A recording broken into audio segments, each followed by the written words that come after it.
il y a toute la violence en fait de la colonisation, la mutilation, le génocide en fait de millions de Congolais.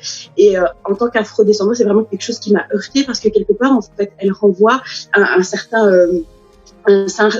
symbole qui renvoie aussi à une idéologie d'une pseudo-infériorité pour les personnes noires. Et en fait, ça représente quelque part l'essence même du racisme anti-noir.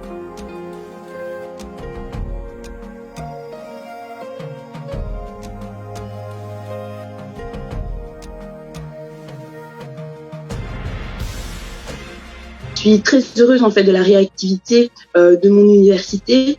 Et d'ailleurs, le but quelque part aussi à travers le retrait de cette statue, ce n'est pas forcément effacer l'histoire à travers le retrait, mais plutôt proposer des éléments de substitution. Pourquoi pas justement utiliser cette statue pour la mettre au sein d'un musée, parce que c'est aussi ça la complexité et les enjeux en fait de la décolonisation des espaces et des esprits, c'est-à-dire que quelque part ces statues sont imposées dans l'espace public à la vue de tous et ça peut heurter une partie de la population qui fait partie de la démographie belge. Alors pourquoi pas la mettre dans des musées où les personnes auront le choix ou pas d'aller la voir, auront le choix ou pas de comprendre réellement son histoire et quelque part ne pas perdre en fait tout ce qui s'est passé.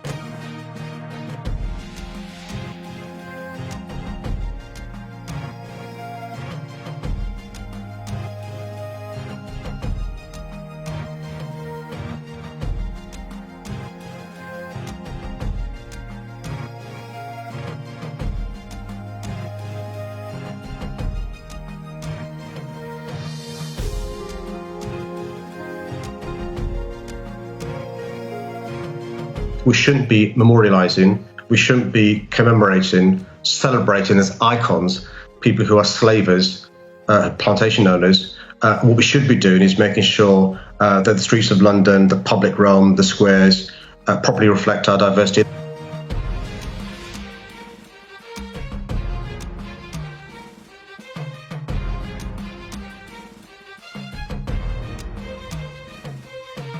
How many statues of women are there in our city? How many statues of people who are LGBTQ+? How many statues of people who are disabled? How many statues of people who are black?